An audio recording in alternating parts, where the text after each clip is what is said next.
आपको क्या लगता है सर्दियाँ सिर्फ ठंड लाती हैं? नहीं नहीं, उसके साथ बहुत सारी प्रॉब्लम्स लाती हैं। जैसे ठंडियों में होना कमजोरी, इम्यूनिटी जो हमारी स्ट्रांग नहीं होती है तो उसके कारण हो जाता है कोल्ड, फीवर, और तो और जब देखो तब होता है अगर आपको बॉडी पेन। तो उन सब के रिलीफ के लिए ये रेसिपी आप ज़रूर सब ट्राई करना। तो चलिए शुरू करते हैं इसको बनाना, और इसके फ़ायदे मैं आपको रेसिपी के दौरान बताती जाऊँगी। आधे टेबल स्पून जितना आपको चाहिए घी, उसमें हम डाल देंगे ये मखाने। तो यहाँ पर हमने 3 कप जितना मखाना लिया है। मखाने आप सभी को पता है high in fibre, rich in magnesium, और इसके साथ ही साथ हमारी हड्डियों को मजबूत करता है। अगर आपका लीवर जो है, आप बहुत ऑयली खाते हैं और आपको लगता है कि कहीं आपका लीवर फैटी हो रहा है, तो उसमें भी ये फ़ायदा करता है। तो इसे आपको अच्छी तरीके से भून लेना है, क्योंकि इसमें अच्छी खासी मात्रा में कैल्शियम पाया जाता है, इसीलिए ये हड्डियों के लिए अच्छा होता है। तो यहाँ पर आपको इसे बिल्कुल धीमी आंच पे रोस्ट करना होगा जब तक कि ये बढ़िया सा कुरकुरा नहीं हो जाता।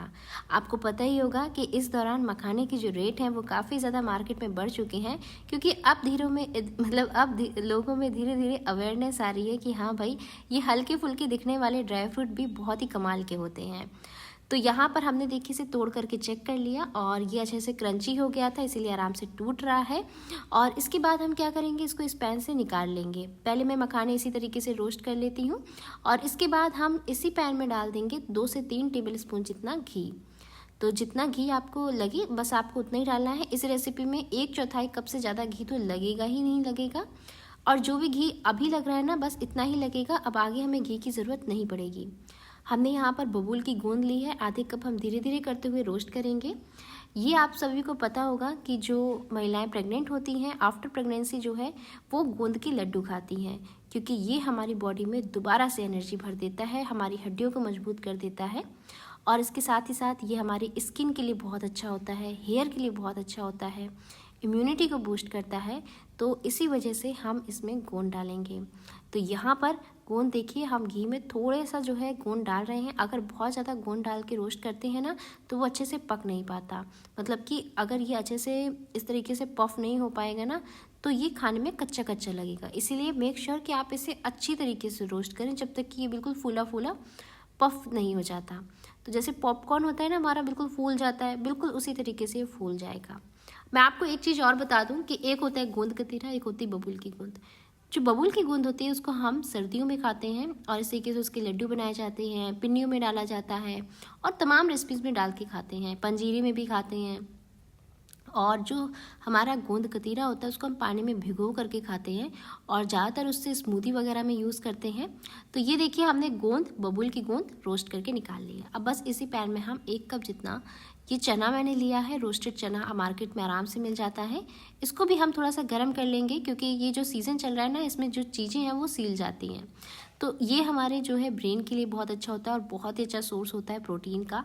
हमारे डाइजेशन सिस्टम को जो है इम्प्रूव करता है। अगर मैं आपको बता दूं, अगर आपको कॉन्स्टिपेशन की दिक्कत है तो आपको क्या करना है, इस रेसिपी को खाना है, उससे वो प्रॉब्लम भी छुटकारा मिल जाएगा। और अगर आप ये रेसिपी नहीं बना पा रहे तो आप भुने हुए चने को गुड़ के साथ मिक्स करके खाइए सोने से तकरीबन 1 घंटे पहले, तो उससे आपको रिलीफ मिलेगा। तो रोस्ट भी करके हमने जो चना था उसे भी निकाल लिया है। अब हम क्या करेंगे, जो हमने मखाना रोस्ट किया था ना, अभी ठंडा हो चुका है, तो इसे हम पहले ग्राइंड करेंगे। ग्राइंड करते समय आपको कुछ भी ऐड करने की ज़रूरत नहीं है, बस इसी तरीके से आपने मखाने को ग्राइंड कर लेना है। ये देखिए, मखाना जो है हमारा ग्राइंड हो चुका है। कोशिश कीजिए कि इसका बिल्कुल ही पाउडर नहीं बनाए, थोड़ा सा ये जो है कोर्स फॉर्म में होना चाहिए। तो ये देखिए, मैंने इसे निकाल लिया है, और इसको एक बड़े बर्तन में आपको निकालना है। जैसे एक परात ले लीजिए, उसमें निकालिए, क्योंकि अभी सारी चीज़ें मिक्स करेंगे ना। और इसी के साथ ये जो हमारा चना था ना, इसको भी हम जो है इसी तरीके से ग्राइंड करेंगे। देखिए, मार्केट में बगैर छिलके वाला चना भी आता है, पर आपको यहाँ पर छिलके वाला चना ही लेना है, क्योंकि छिलके वाला जो चना होता है वो ज़्यादा फ़ायदेमंद करता है। इसमें ज़्यादा फाइबर होता है, जिससे हमारा डाइजेशन सिस्टम अच्छा होता है। तो ये देखिए, हमने चना भी अच्छे तरीके से पीस लिया है, और मखाने के साथ में ही हम चना ऐड कर देंगे। अब इन दोनों चीज़ों को आप एक बार अच्छे से मिक्स कर लीजिए। तो ये देखिए, दोनों चीज़ें हमने अच्छी तरीके से मिक्स कर ली हैं। अब इसी के साथ हम ऐड कर देंगे इसमें ये गोंद। तो गोंद को हमें इस तरीके से ही डालना है डायरेक्ट, इसको हम ग्राइंड करके नहीं डालेंगे। अगर आपको इस तरीके से नहीं डालना है तो आप इसे थोड़ा कूट के डाल सकते हैं, बट ये इतने चुरचुरा हो जाता है ना कि आप हाथों से इसे मिक्स करेंगे, आराम से ये इसी में चुरचुरे हो जाएंगे। लेकिन मैं इस तरीके से क्यों इंक्लूड कर रही हूँ, क्योंकि जब ये हम इसकी बाइट लेते हैं ना तो थोड़ा सा क्रंचीनेस आती है जो खाने में बहुत अच्छा लगता है। क्योंकि आज हमने इसमें काजू बादाम वगैरह नहीं ऐड किए हैं तो वो उनकी कमी को गोंद जो है पूरा कर देगा। वो जो खस्तापन होता है ना ड्राई फ्रूट्स का, वो इस गोंद की वजह से इसमें आ जाएगा। तो ये देखिए तीनों चीज़ों को हमने मिक्स कर लिया है और बस इसे अब हम साइड पे रख देंगे। मिठास के लिए आज हम गुड़ यूज़ करेंगे। इस रेसिपी में आपको थोड़ा ज़्यादा गुड़ यूज़ करना होगा, तो 2 कप जितना गुड़ आप ले लीजिए। इसको हम गरम करेंगे, तो गुड़ को हम हल्का सा गरम करेंगे और जैसे ही गुड़ गरम होने लगेगा ना तो फिर ये जलना स्टार्ट होगा। उससे बचने के लिए हम इसमें 1 टेबल स्पून जितना पानी डालेंगे। देखिए बहुत ज़्यादा पानी नहीं ऐड करना है, बिल्कुल ध्यान रखिएगा, क्योंकि हमें इसकी कोई चाशनी नहीं बनानी। हम इसमें पानी सिर्फ इसीलिए ऐड कर रहे हैं कि क्या हो ना कि गुड़ जले नहीं और ये अच्छे से मेल्ट भी हो जाए। तो इस तरीके से देखिए हमने इसे मेल्ट कर लिया है। अब यहाँ पर इस स्टेज पे आप गैस की फ्लेम को बंद कर दीजिए, क्योंकि हमें चाशनी नहीं बनानी और ना ही गुड़ को जलाना है। अब इसमें हम ऐड करेंगे ड्राई जिंजर पाउडर यानी कि सौंठ का पाउडर 1 टीस्पून जितना। इसी के साथ हम इसमें ऐड कर देंगे दालचीनी का पाउडर 1/2 टीस्पून जितना, और इसी के साथ हम इसमें ऐड कर देंगे 1/4 चम्मच हरी इलायची का पाउडर। सौंठ का पाउडर सर्दी जुकाम के लिए बहुत अच्छा होता है, तो यहाँ पर हमने उसे ऐड किया हुआ है। और क्योंकि हमने इसमें गुड़ ऐड किया हुआ है तो सर्दी में गुड़ भी बहुत फ़ायदा करता है, तो वो कमी भी हमारी पूरी हो जाएगी। अब इसे अच्छे तरीके से हम मिक्स कर देंगे, और क्योंकि हमने गैस को पहले ही बंद कर दिया था तो बस आपको इसे अच्छी तरीके से मिक्स कर लेना है। और अब बस हम इसे क्या करेंगे, फटाफट से ऐड करेंगे अपने ड्राई मिक्सचर में। तो ये हमने जो ड्राई मिक्सचर बना करके रखा था इसमें ऐड कर देंगे। अब इसको आप हाथ से मिक्स करने बिल्कुल मत लग जाइएगा, क्योंकि इस स्टेज पे ये इतना गर्म होता है कि उंगलियां बहुत ज़्यादा जल जाएंगी। तो पहले आप इसे क्या कीजिए, एक चम्मच से अच्छे से मिक्स कीजिए, मतलब मोटा मोटा आप इसे सारे मिक्सचर में लगा दीजिए। और इसके बाद आप जो है क्या कीजिए, इसे हाथ से मिक्स करना स्टार्ट कीजिए। जैसे आपको लगे कि सारी जगह मिल गया है, तो अब आप इसे हाथ से मिक्स करेंगे तो आपको इतना गर्म नहीं लगेगा। और आप इसे बिल्कुल अच्छे से मिक्स कर लीजिए। जितना अच्छा आप इसे मिक्स करेंगे उतनी ही बढ़िया हमारी पंजीरी बन करके तैयार होगी।